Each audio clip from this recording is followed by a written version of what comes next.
Hello, it is Saturday, July 6th, 2024. I'm Chris Remo, and welcome back to the New York Times Crossword Daily Solve. It's a Saturday crossword today, which means we're going to be solving what may well be the trickiest puzzle of the week, the second of two themeless crosswords.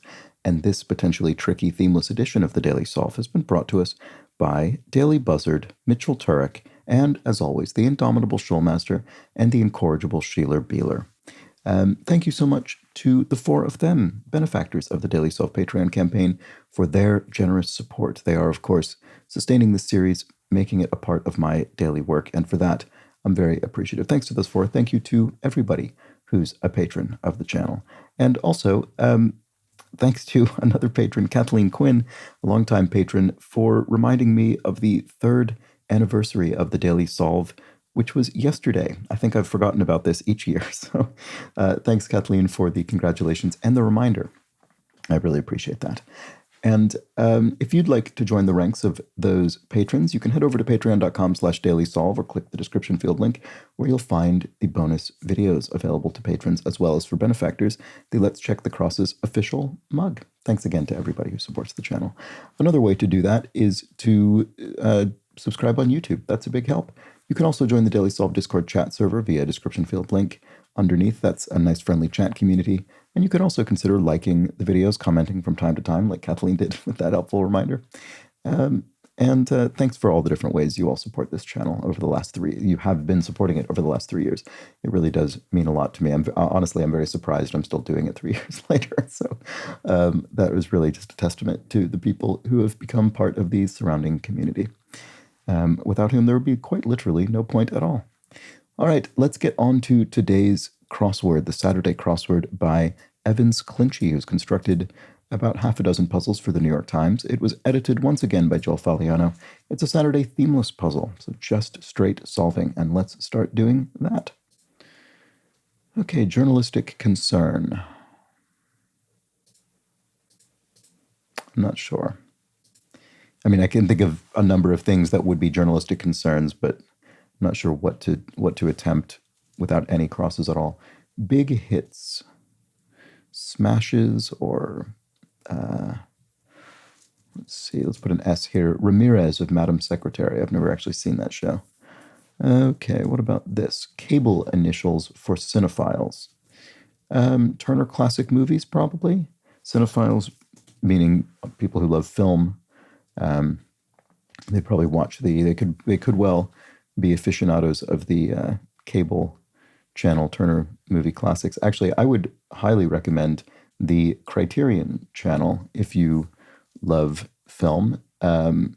It's a streaming service. I mean, Turner TMC, I'm sure, is also great, but I have never myself had access to it. But the Criterion channel is a really, really great streaming service if you like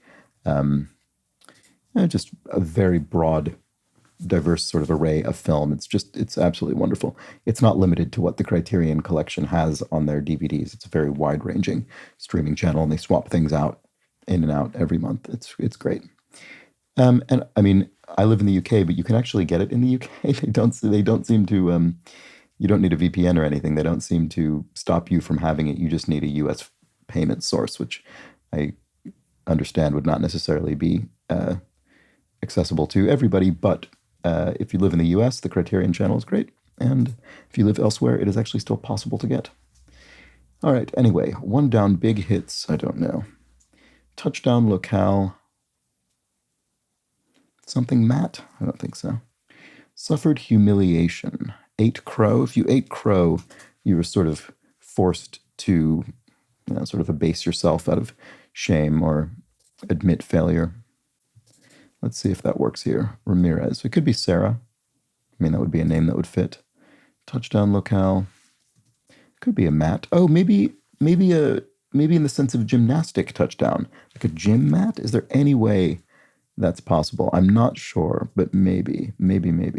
One interested in bulldozing. A toreador? No. I was thinking maybe a bullfighter. Bulldozing. So you're putting a bull to sleep? I'm not sure if it's using bulldozing in the sense of bulldozing, pushing something over, or dozing in a punny way to mean go to sleep. Okay, well, never mind. I can't confirm or deny this, so I'm going to have to remove it. What about this? Historical period from 1918 to 1933, the Weimar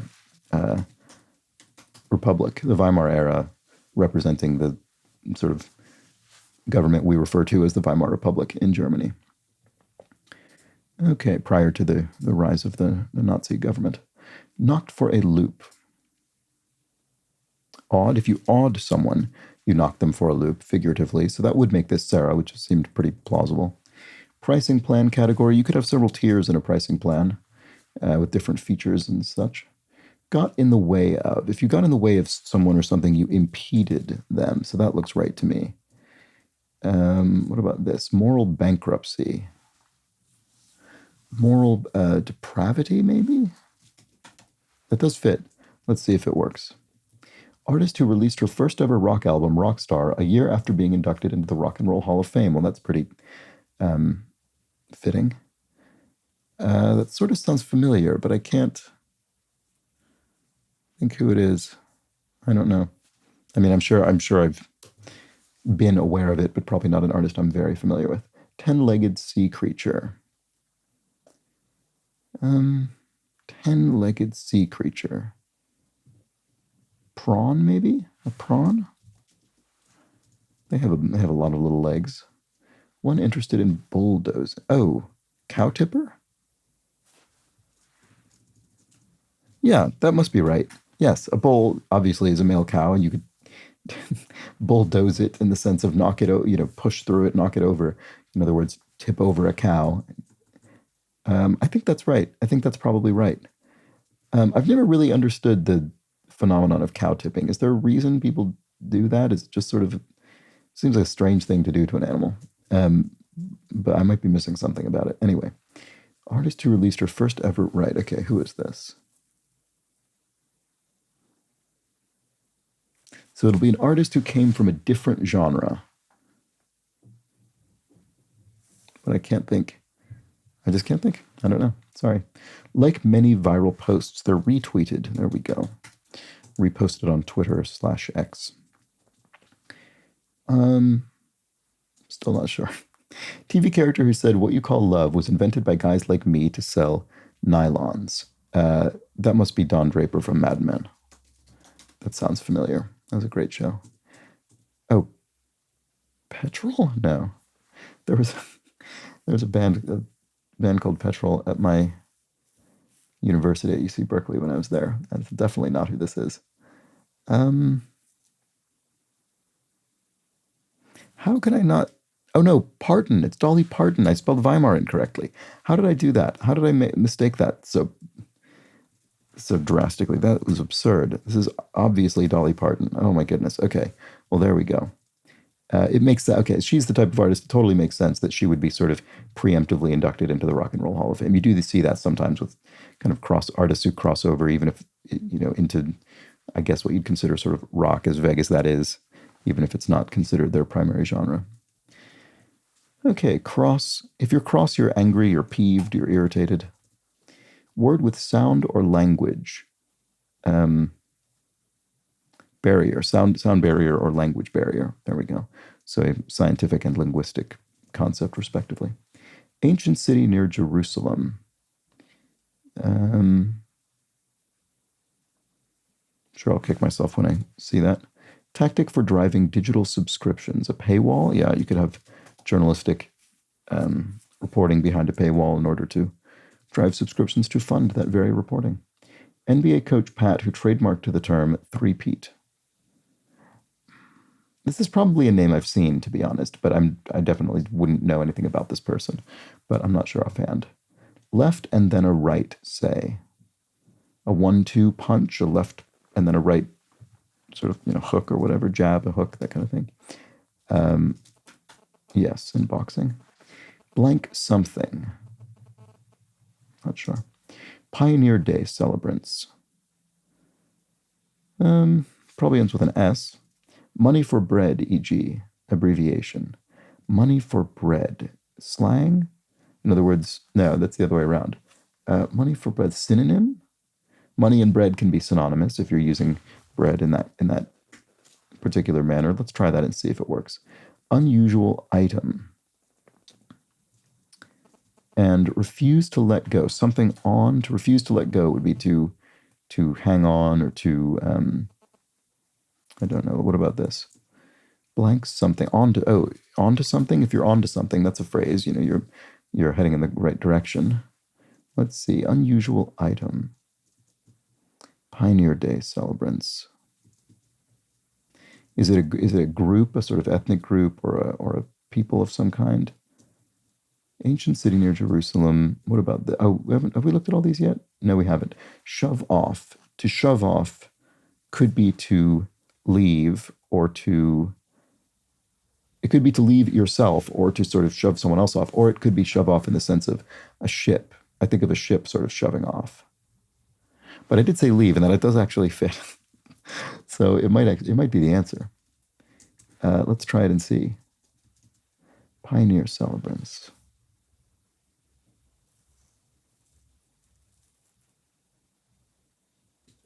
Unusual item. A novelty is an unusual item. Oh, is this Bethel? I bet it is. That would make sense.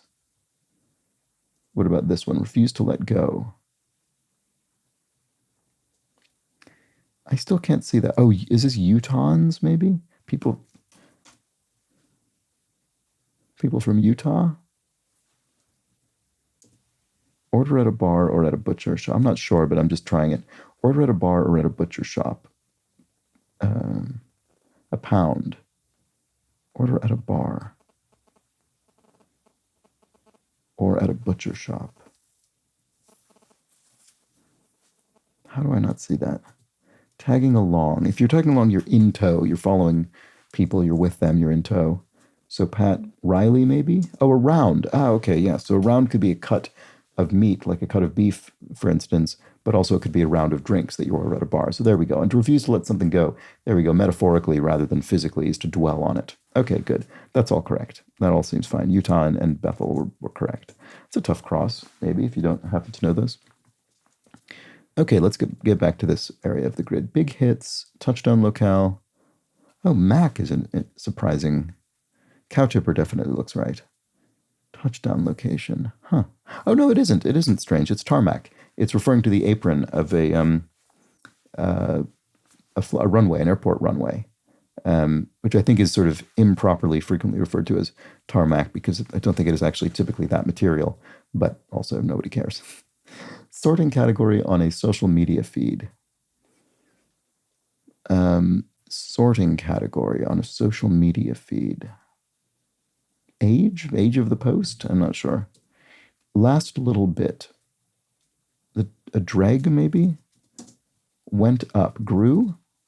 Not certain about either of these, but I'm going to try them. Gabriel Garcia Marquez's El Blanc on los tiempos del cólera. So that's love in the time of cholera. So amor for love, I would think.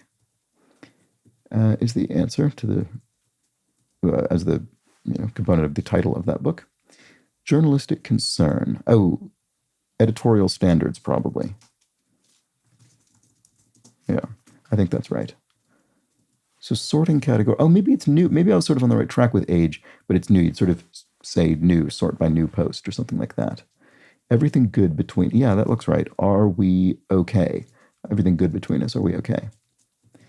Big hits are stats? No. Are. Why do I not see that? Something that fades into the background, a watermark on a page or a screenshot or something. You have a very light image that indicates the source or creator. So big hits are swats. There we go. Okay, I see. You swat a fly. It's a big hit. Good. What else did we not see? We haven't read this. Casinos cut. The rake. Right, okay. So the presumably called that because of the way the croupier literally will rake the chips back using their rake. And then poker variety is draw. That's a nice little compliment to Casinos cut. So draw poker. And then you might look up to it, the sky. Simple as that. Okay, let's move on. Here we have an astonished face. It could be OMG maybe to indicate surprise in sort of text speak. And then get rid of is, Omit or out something. Neither of those is long enough, obviously. Nation that declared independence from France in March 1956. Probably Morocco. It definitely would have been around that time, so I'm fairly confident in that. Meeting places are probably ends with an S. Oops. What was this? Got in the way of. Impeded. Okay. Sorry about that. Blank Dundee, trainer for Muhammad Ali and George Foreman. Oh, I have absolutely no idea. This is not one that I think I'll recognize. I don't recognize it currently anyway. We'll see. Author of 2001's The Corrections. That's the novelist Jonathan Franzen, who wrote that novel. Some sorority sisters informally, maybe Zetas, because kind of North American sororities and fraternities tend to be named by Greek letters. And then I think, as suggested here, they'll often be casually referred to with just one of their letters, even though I think they usually have three, maybe, or two or three. Maybe, yeah, I don't know. Anyway, whatever. Had a burning desire. Had a burning desire.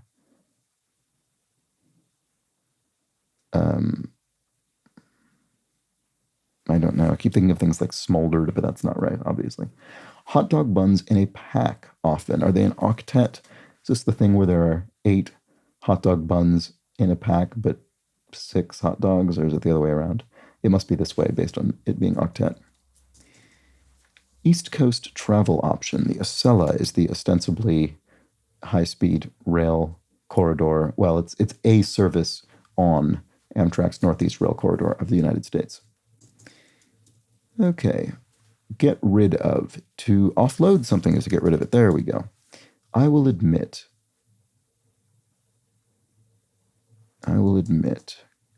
Go meeting places. Oh, fora. Plural of forum. So a forum is where people would meet. Fora would be the plural, sort of historically accurate, I suppose, pluralization, although I think it would be more than acceptable these days to say forums, and I think that's what most of us would say. 38 down. I will admit. Granted. If one had a burning desire. Oh, burning desire. You longed for something. Okay. I was trying to imagine a pun around fire somehow, because obviously burning desire, fire of love, those things, those metaphors tend to be very much associated with that kind of thing. But nope, it wasn't that. It was just longed. So Angela Dundee, maybe? I mean, again, I just don't really know anything about boxing. Nitwits, no, Angelo, it must be. Okay. And then nitwits are dodos. Okay, that looks correct. These all seem fine. Let's go back here. To run slowly. To trot, maybe? Casual, no. Casual affirmatives are yeps. So run slowly is to... It could be run as in a person running, but it could also be machinery running slowly. And to get rid of is to... Overhauled is something. Run slowly. Seep? If water is running slowly, it's seeping. That could be the answer. Get rid of. That doesn't look great, though, does it? Heartthrobs, e.g. Idols, like teen idols, but this ending in an I is strange as well. Okay, let's keep going. Woman who sounds like she's messing up. Okay, so this will be a name probably that ends with an N, so you could pronounce it as though it were a word ending with ing, but you've contracted it. Woman who sounds like she's messing up. Erin, because she's erring or erring, I guess erring in this case, but you're saying it in a casual way. She's Erin, making a mistake. First name of the First Lady of Jazz, Ella Fitzgerald, I would think. Feels contrition about. Ruse, if you ruse something, you regret it, you feel contrition about it, you feel apologetic. Lead into a suggestion. IMHO for in my humble opinion, maybe? Or there's no indication of abbreviation, but I think that might be right. Let's look at this and see. Bug catching period. Flu months, maybe? Months when, time of year during which you may be more likely to contract influenza. Cancellation deterrent. A fee might deter you from canceling a service or reservation because you'd have to pay. Zoom classes and the like. Leading to a suggestion. I may, maybe? because this looks like it could be easy something. Simple, yeah, simple solutions, easy plans lead into a suggestion. I may. It kind of looks like I may, doesn't it? Is that right? Zoom classes and the like. Electronic something. Oh, it's an E word. It's a brand new E word. I don't think we've seen this before, have we? E lectures. I've never heard anyone say that. I've seen people say the even more horrible webinar pretty frequently, and that's despicable. But E lectures. Wow, that's a new one on me. The return of the E words. I'm not a fan, I have to say. Material in some sports equipment. I don't see what that is, surprisingly, given how much of it we have already. Glossy black cuckoo. Ooh, is it a nun? Is it named? Maybe it looks like it's wearing a nun's habit or something. Simple solution. Easy answers doesn't fit. Get rid of. Destroy? No, it doesn't fit, obviously. Overhauled. Okay, I'm not quite seeing this over here. Heartthrobs. Oh, this doesn't look right either. Heartthrobs presumably will be pluralized, which I don't see how you would do that with a double S here. Okay, maybe this is all wrong. I'm sort of surprised. So what's this, flummoxed? No, bug catching period is flu. It's got to be flu months, right? And then heartthrobs ends in an S. Simple solutions are easy plans. Material in some sports equipment. I have no idea what this is. Zoom classes. It must be e-lectures. Maybe this isn't flu months? Bug catching period. Flu Monday? That doesn't seem at all correct. It's got to be flu something. I'm confident about these others. Oh, no, this isn't an M. Why did I keep the M there? Lead into a suggestion. This is strangely difficult at this point.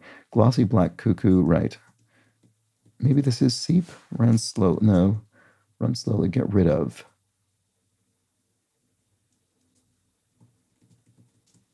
Simple solutions. Lead into a suggestion. This is the bit that I'm finding difficult. It's this bit down here. Because simple solutions has to end with easy. So maybe this isn't e-lectures, because what could this possibly be? No, it isn't e-lectures, because then, again, we have this double S here, which precludes heartthrobs, e.g., from becoming plural, at least as far as I can tell. So what is this then? I mean, my first thought when I saw this was I may, as in if I may, but you wouldn't start with I may, you'd start with if I may. I do not know what this is. So this is not e-lectures. I'm fairly confident now it's not. E-learning, that's actually better, because then we wouldn't pluralize it with an S. E-learning. That's much less horrible than e-lectures. I apologize to Evans Clinchy for presuming that he inserted the fairly disgusting sounding e-lectures into this grid. Okay, so what about this? Leading to a suggestion. I say maybe flu. Oh, flu season. Oh, that's the most obvious version of this. Why did I not have that in before? I must have had something else that dissuaded me from putting that in, or I just didn't, because flu season is certainly the obvious answer to that. Material in some sports equipment. Oh, Nerf. Right, that kind of foam material that toys are often made out of. Okay. I didn't realize that was a sort of generic material. Presumably it's trademarked. Simple solutions, easy fixes. That's what it is. That's what it is. So glossy black cuckoo, Annie. Oh, right. Okay. I actually have encountered this bird name through cryptic crosswords, and I just didn't think of it. This is deep six. Yes, get rid of is to deep six someone, which I think is a sort of euphemistic term that references murdering them, essentially, because they're going 6 feet underground. I assume that's what this means. But I also assume usually when people say it, they don't mean literally murder. Run slowly. Yeah, it does look like seep, doesn't it? And then heartthrobs. Oh, pings? Like an actual heartbeat on a heartbeat monitor? Something like that? Reason? No, it isn't. It's pangs. Oh, pangs in your heart. Yes, you could feel a pang in your heart. Your heart beats more powerfully, or it skips a beat or something in metaphorical terms. Okay, reason to look away, for short, is a PDA, public display of affection, and then overhauled is redone. Okay. I really tripped myself up down here. This was I just kept piling poor guess upon poor guess, and then it took me a while to untangle it. I had to have this whole area redone before eventually completing it successfully. But there we go. We did eventually complete it successfully. And I'm glad that, e-learning, there's really no point, in my opinion, to have words like that, but it's a lot better than e-lectures. So I'm sorry for introducing that concept. But there we go. These didn't feel like easy fixes at the end, but I suppose in retrospect, they should have been. And there we go. That was a nice Saturday puzzle containing some historical knowledge, some idiomatic phrases, some slang, some literary knowledge, all sorts of things. And there we have it. That was the Saturday crossword. Hope you enjoyed it. And I'll be back tomorrow with the themed crossword, the big jumbo Sunday grid. So do join me for that. But until then, please do have an excellent remainder of your Saturday. Take care.